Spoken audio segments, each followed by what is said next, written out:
Daniel was never afraid of the dark. Growing up in the countryside, he had spent countless nights wandering through fields and forests, under a moonlit sky.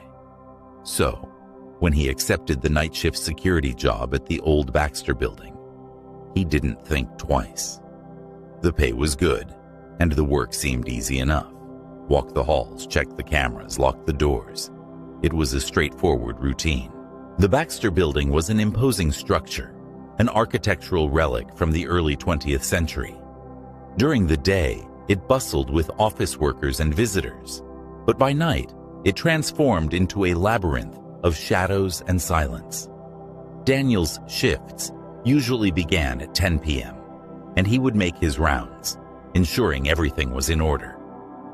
One cold December night, Daniel arrived for his shift, feeling the chill in the air as he stepped inside. The building was eerily quiet, more so than usual. He shrugged off the feeling of unease and made his way to the security office, a small room filled with monitors displaying various parts of the building.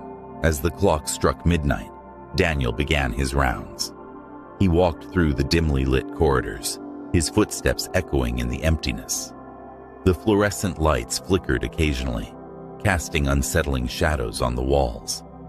He checked the locks on the office doors and moved on to the next floor. On the third floor, he heard a faint sound, like distant whispering. He stopped, straining his ears to catch any discernible words, but it was just a soft murmur, barely audible. Just the building settling, he told himself. Though he couldn't shake off the feeling of being watched, he continued his rounds, but the whispering seemed to follow him, growing slightly louder with each step. When he reached the 7th floor, the sound was almost clear. It was a chant, repeated over and over, but in a language he couldn't understand. He felt a chill run down his spine. This floor had always been the most unsettling, with its long, narrow hallways and rooms that seemed to stretch into darkness. As he approached the end of the corridor, he noticed a door slightly ajar. He was certain he had checked it earlier and found it locked. Hesitating for a moment, he pushed the door open and stepped inside. The room was empty, but the air was thick with an oppressive silence. He shone his flashlight around, the beam cutting through the darkness, revealing nothing out of the ordinary. Just as he was about to leave, he saw it. A figure standing in the far corner of the room, barely visible in the dim light. It was tall and thin, with hollow eyes that seemed to glow faintly. Daniel's breath caught in his throat as the figure began to move towards him, its movements slow and deliberate. Panic surged through him, and he stumbled back, slamming the door shut and racing down the hallway. The whispering was now a cacophony, echoing through the corridors, enveloping him in a torrent of sound. He made it to the stairwell and descended rapidly, his heart pounding in his chest. Back in the security office, he locked the door and tried to steady his breathing. The monitors showed nothing unusual. He replayed the footage from the 7th floor, but there was no sign of the figure he had seen. It was as if it had never existed. Daniel felt a creeping sense of dread. Was his mind playing tricks on him? Determined to prove to himself that he wasn't losing his sanity, he decided to finish his rounds. He took a deep breath and stepped out of the office, flashlight in hand. The whispering had stopped, replaced by an almost suffocating silence. He moved cautiously, his senses heightened, every creak and groan of the building magnified in his ears. On the 9th floor, he encountered something new. A door that had not been there before. It was old, wooden, and marked with strange symbols that seemed to writhe and twist in the dim light. Curiosity and fear battled within him, but he knew he had to investigate. He pushed the door open and was met with a rush of cold air. The room beyond was vast and empty, its walls lined with shelves filled with old, dusty books. A single candle flickered on a table in the center, casting long, dancing shadows. As he stepped inside, the door slammed shut behind him, plunging the room into darkness, save for the weak candlelight. Daniel approached the table, and as he did, the whispering returned, louder than ever. It seemed to come from the books themselves, their pages rustling as if moved by an unseen wind. He picked up one of the books and opened it, revealing pages filled with symbols identical to those on the door. The whispering grew louder, more insistent, and Daniel felt a presence behind him. He turned slowly, and there it was again, the figure from the 7th floor. Its hollow eyes bore into him, and it raised a bony hand, pointing directly at him. Daniel felt an overwhelming urge to run, but his legs refused to move. The figure glided towards him, its form shifting and warping in the candlelight. As it reached out to touch him, he felt a cold so intense it burned. His vision blurred, and the world around him seemed to twist and contort. With a final surge of willpower, Daniel broke free of his paralysis and bolted for the door. He flung it open and stumbled out into the hallway, slamming it shut behind him. The whispering ceased instantly, and the oppressive silence returned. He raced back to the security office, not stopping until he was safely inside. He locked the door and collapsed into the chair, shaking uncontrollably. The monitors showed nothing out of the ordinary, but he knew what he had seen was real. As dawn broke, Daniel left the Baxter building, vowing never to return. He handed in his resignation that morning, unable to shake the feeling of those hollow eyes watching him. The fear of being alone at work at night had taken on a new, terrifying meaning. From that night on, he was never truly comfortable in the dark again, always feeling that something was lurking just out of sight, waiting for the right moment to strike. The office was a labyrinthine structure, a monolithic entity that sprawled over several floors. By day, it buzzed with the sounds of phones ringing, keyboards clacking, and the murmur of conversations. By night, however, it transformed into a hushed, ominous maze. Jenna never liked staying late, but a looming deadline had forced her to work overtime. The last of her colleagues had left hours ago, leaving her alone on the 12th floor. The fluorescent lights cast a cold, stark glow over her cubicle, their hum blending with the faint whirring of the air conditioning. She glanced at the clock, 11:45 p.m. The deadline was midnight. She had just 15 minutes to finalize the report. As she typed furiously, the silence began to press in on her, amplifying every creak and groan of the building. The occasional gust of wind caused the windows to rattle, each sound making her flinch. Jenna tried to focus, but a persistent feeling of being watched gnawed at the edge of her consciousness. Out of nowhere, she heard a faint scraping noise, like metal against concrete. Her heart skipped a beat. She told herself it was probably the janitor, but she hadn't seen him all evening. The sound grew louder, closer. Jenna stood up, peering over the cubicle walls into the dimly lit office. The vast sea of empty desks and chairs stared back at her, shrouded in shadow. She sat back down, trying to shake off the unease. Her fingers resumed their dance over the keyboard.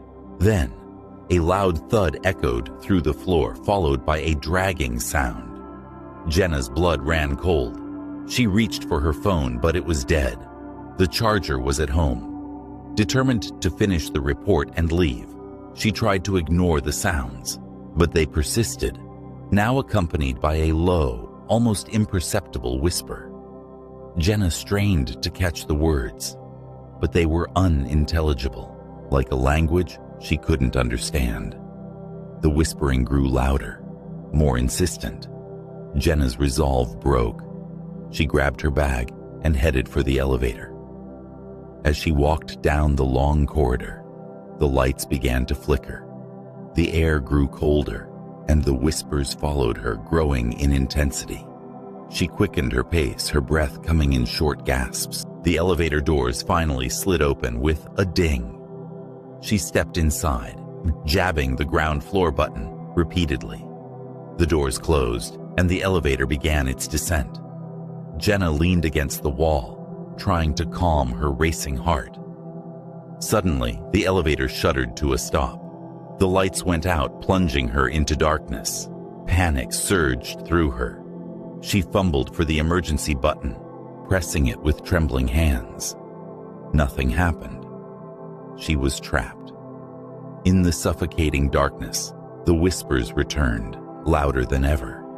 They seemed to be coming from all around her, echoing off the walls of the tiny space. Jenna covered her ears, but the voices penetrated her mind, filling her with an overwhelming sense of dread. Then, a soft glow appeared at the top of the elevator shaft, illuminating the hatch. Jenna's heart pounded as she stared at the light, which grew brighter and brighter. The whispers intensified, and she felt a cold, clammy hand brush against her shoulder. She screamed, pounding on the elevator doors, begging for someone to hear her. The light above turned an eerie, sickly green, casting unnatural shadows that twisted and writhed like living things. Jenna backed into the corner, her eyes wide with terror. The whispers stopped abruptly, replaced by a chilling, guttural growl. The temperature plummeted, and Jenna could see her breath in the air. The growl grew louder, more menacing. Jenna's mind raced, trying to make sense of the nightmare unfolding around her. Then the hatch at the top of the elevator burst open, and a figure dropped down into the car. It was humanoid, but grotesquely distorted, its limbs elongated and twisted. Its eyes glowed with an unnatural light, and its mouth stretched into a sinister grin. Jenna was paralyzed with fear as the creature advanced toward her. It reached out with a bony hand, its fingers ending in razor-sharp claws. She squeezed her eyes shut, bracing for the end. Suddenly, the elevator jerked back to life. The lights flickered on, and the creature vanished. Jenna gasped for air, her body shaking uncontrollably.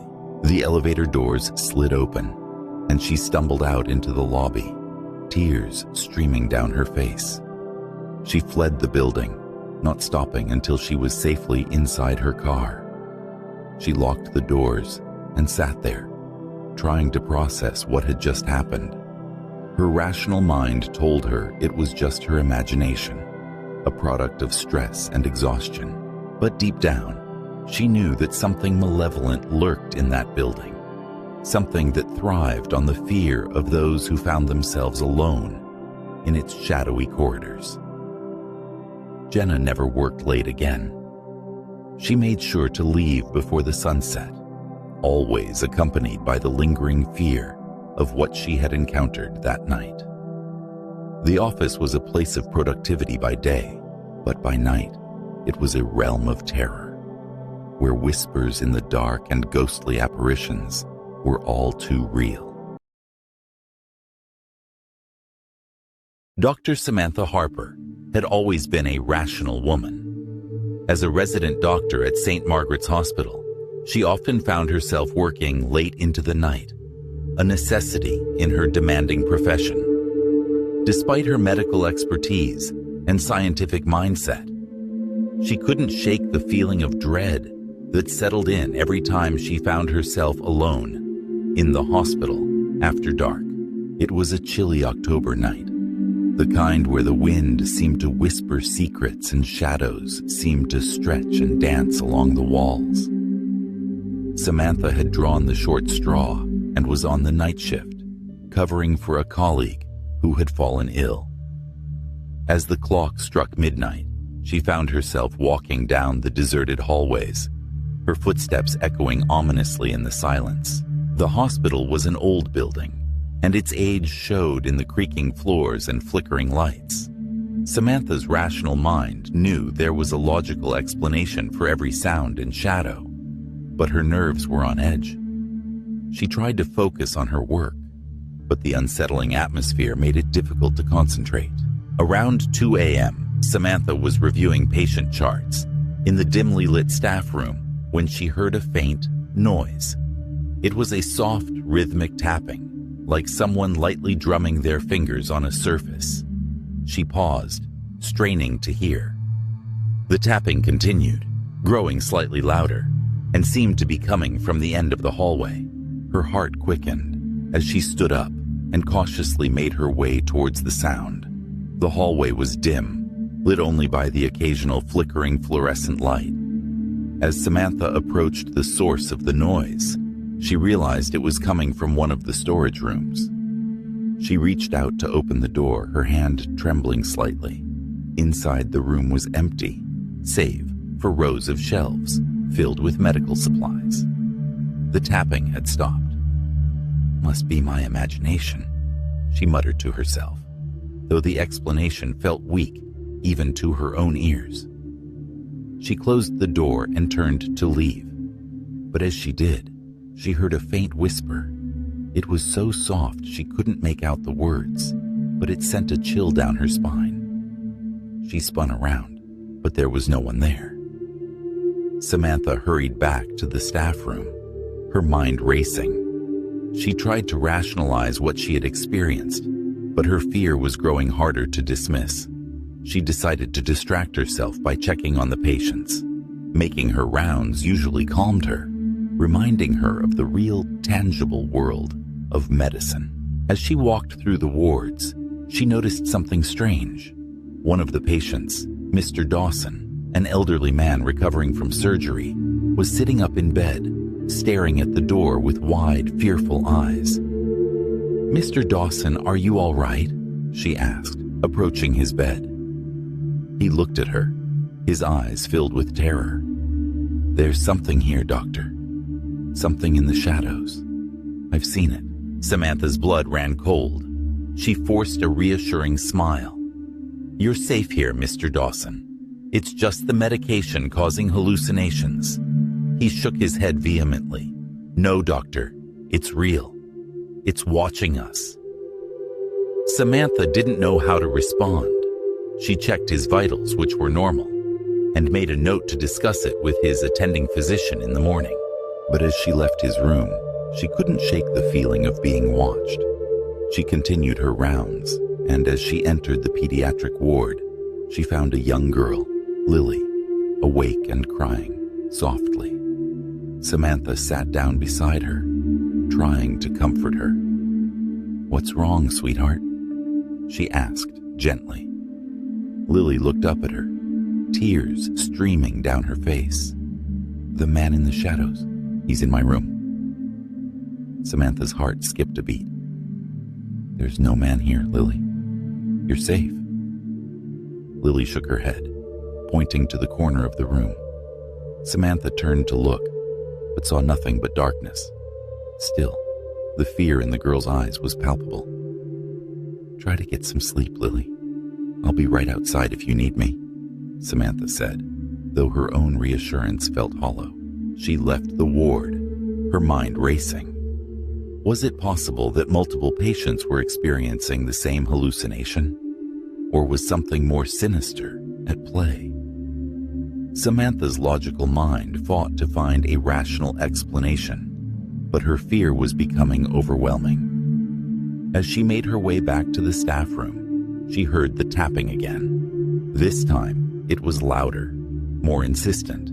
She followed the sound, her pulse pounding in her ears. It led her to the basement, a place she rarely ventured. The air was colder down here, and the darkness seemed to press in on her. She found herself standing in front of the morgue, the tapping coming from inside. Summoning all her courage, she pushed the door open. The room was empty, the steel tables and cabinets gleaming in the dim light. The tapping had stopped. Suddenly, the lights flickered and went out, plunging her into darkness. Samantha fumbled for her phone, using its flashlight to illuminate the room. The beam of light wavered as her hand shook. She heard the whisper again, closer this time, like someone breathing in her ear. "Who's there?" she demanded, her voice trembling. There was no response, just a chilling silence. She backed out of the morgue, her heart racing. As she reached the hallway, the lights flickered back on. She hurried back to the staff room, feeling a presence behind her all the way. She locked the door behind her, her breaths coming in ragged gasps. She sat down, trying to calm herself. It was then she noticed something on the desk, a patient chart she hadn't seen before. It was old, yellowed with age, and the name on it sent a chill down her spine.